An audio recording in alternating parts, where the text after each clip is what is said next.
समतल प्लेन। यदि किसी पृष्ठ पर दो बिंदु लिए जाएं तथा उन दो बिंदुओं को जोड़ने वाली सरल रेखा पूरी तरह उसी पृष्ठ में हो तो वह पृष्ठ समतल कहलाता है। अभिलंब या नॉर्मल एक सरल रेखा जो किसी समतल की प्रत्येक रेखा पर लंब हो, उस समतल पर लंब कहलाता है। किसी एक समतल के अभिलंब परस्पर समानांतर होते हैं। यहाँ पर देखिए PQRS यह समतल है और सरल रेखा AB है, तो AB को PQRS का अभिलंब कहेंगे। PQRS समतल है, AB इसका अभिलंब है। समतल का व्यापक समीकरण या जिसे हम कहते हैं general equation of plane, x, y तथा z में प्रथम घात का कोई भी समीकरण सर्वदा एक समतल को निरूपित करता है। अतः ax plus by plus cz plus d equal to 0 समतल का व्यापक समीकरण है या इसे जनरल इक्वेशन भी कहते हैं। समतल का मूल बिंदु से होकर गुजरने वाले का समीकरण हमें ज्ञात करना है। मूल बिंदु 0 0 कहते हैं। ax plus by plus cz plus d, तो d इसमें नहीं है क्योंकि x के जगह पर 0 रख दें, y के जगह पर 0 और z के जगह पर 0 रख देंगे तो d बराबर 0 हो जाएगा। अतः जनरल इक्वेशन में d के जगह पर 0 रखने पर मूल बिंदु से गुजरने वाले समतल का समीकरण हो जाएगा ax plus by plus cz is equal to 0। अब किसी बिंदु से होकर जाने वाले समतल का समीकरण हम ज्ञात करेंगे। मान लिया कि कोई बिंदु x1 y1 z1 है से गुजरने वाले समतल का समीकरण हो जाएगा a x minus x1 plus b y minus y1 plus c z minus z1 is equal to 0। इसमें दिया हुआ बिंदु जो x1 y1 z1 है वह रख देंगे तो अभिन्न समीकरण आ जाएगा। अब हम आपको बताएंगे कि तीन बिंदुओं से गुजरने वाले समतल का समीकरण क्या होगा। मान लीजिए कि तीन बिंदु आपको दिए गए हैं x1 y1 z1, x2 y2 z2, x3 y3 z3। तो इनसे गुजरने वाले समतल का समीकरण हो जाएगा डिटर्मिनेंट में x minus x1 y minus y1 z minus z1 x2 minus x1 y2 minus y1 z2 minus z1 x3 minus x1 y3 minus y1 z3 minus z1 is equal to 0। बिंदु 3 कामा -2 से होकर जाने वाले समतल का समीकरण ज्ञात करें। बिंदु x1 y1 z1 से जाने वाले समतल का समीकरण हम जानते हैं कि a x minus x1 plus b y minus y one plus c z minus z one is equal to 0।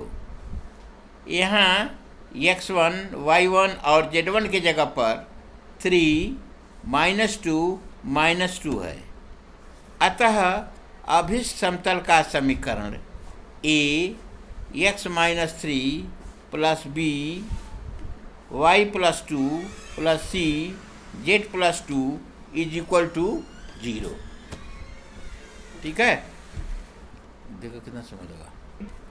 बिंदु 2 0 -1 0 3 3 0 तथा 1 1 1 से गुजरने वाले समतल का समीकरण ज्ञात करना है। 3 बिंदुओं से गुजरने वाले समतल का समीकरण हम जानते हैं कि यदि बिंदु x1 y1 z1, x2 y2 z2, x3 y3 z3, तो समीकरण होता है डिटर्मिनेंट में x माइनस x1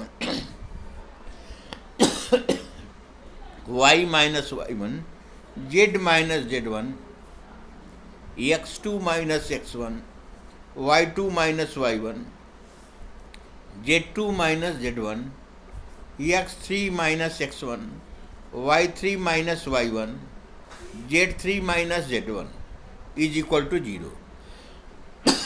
अब x1 y1 z1 x2 y2 z2 x3 y3 z3 के मान इस डिटर्मिनेंट में रखने पर x minus 0 y plus 1 z minus 0 3 minus 0 3 plus 1 0 minus 0 1 minus 0 1 plus 1 1 minus 0 is equal to 0।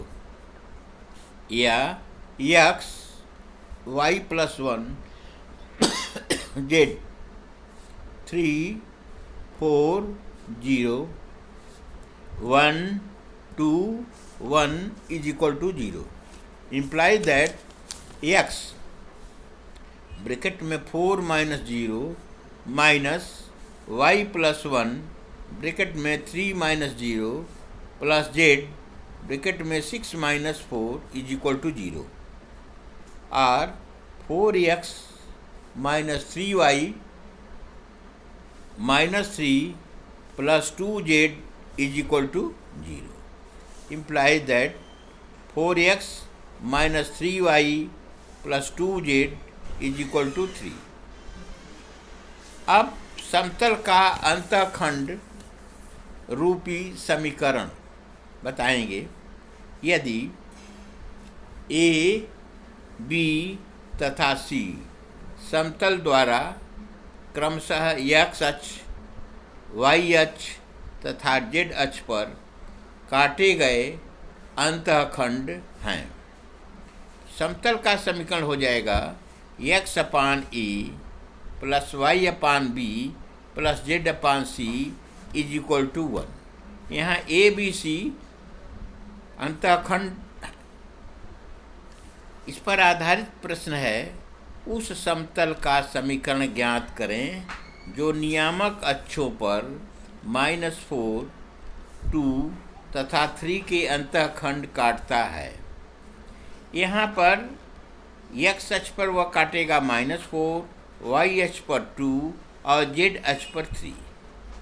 समतल का समीकरण अंतःखंड रूप में होता है x upon a plus y upon b plus z upon c is equal to 1। यहाँ a b c नियामक अक्ष पर काटे गए अंतःखंड हैं। यहाँ a is equal to -4, b is equal to 2, c is equal to 3 है। अतः समतल का समीकरण x upon -4 plus y upon 2 plus z upon 3 is equal to 1। 4 2 3 का एलसीएम होगा 12। 12 से दोनों तरफ मल्टीप्लाई कर दिया तो 4 3 12, यह हो गया -3x, 2 6 जा 12, तो प्लस 6y, 3 4 जा 12, 4z, 1 में 12 का गुणा किया तो 12, या 3x minus 6y minus 4z is equal to minus 12।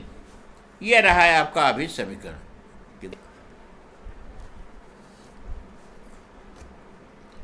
समतल का लंब रूपी समीकरण।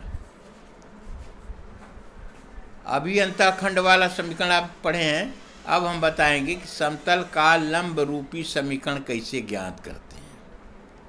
यदि मूल बिंदु O से किसी समतल पर डाले गए लंब OA की लंबाई P है तथा इसकी दिक् कोज्याएं direction cosine L, M, N हों तो समतल का समीकरण होता है LX plus MY plus NZ is equal to P, या x cos alpha plus y cos alpha plus z cos gamma is equal to P।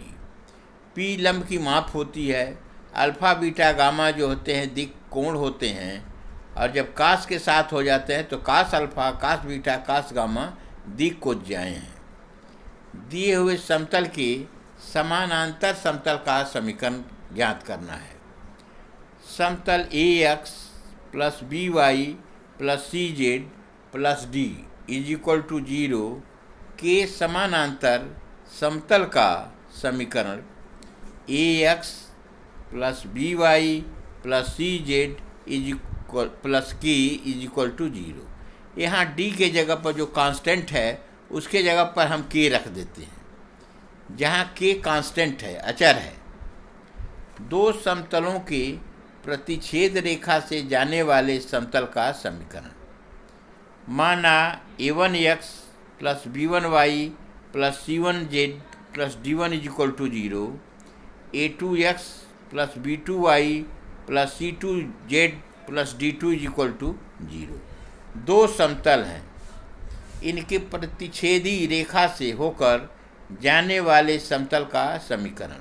हम जानते हैं कि अगर एक समतल A1 इज इक्वल टू 0, दूसरा A2 इज इक्वल टू 0, तो प्रतिच्छेदी रेखा से होकर जाने वाले समतल का समीकरण होता है A1 plus lambda A2 is equal to 0। यहाँ पर हो जाएगा आपका A1x plus B1y plus C1z plus D1 एक ब्रैकेट में, प्लस लेम्डा दूसरे ब्रैकेट में हो जाएगा A2x plus B2y plus C2z plus D2 is equal to 0। Same question पर आधारित अगर हम एक क्वेश्चन निकालें कि समतल के समीकरण 4x plus 3y minus 6z minus 12 is equal to 0 को अंतःखंड के रूप में व्यक्त करें तथा नियामक अक्षों पर इसका अंतःखंड ज्ञात करें। दिया हुआ समीकरण है 4x plus 3y minus 6z minus 12 is equal to 0। 4x plus 3y minus 6z is equal to 12 को पक्षांतर कर दिया हमने। इम्प्लाइज दैट दोनों तरफ 12 से डिवाइड कर देते हैं, तो 4x upon 12 plus 3y upon 12 minus 6z upon 12 is equal to 12 upon 12 आर 4 3 जा 12, तो x बाई 3 4 जा 12, तो y बाई 4 6 2 जा 12, तो minus z upon 2 is equal to 1। नियामक अक्षों पर अंतःखंड हो जाएंगे 3 4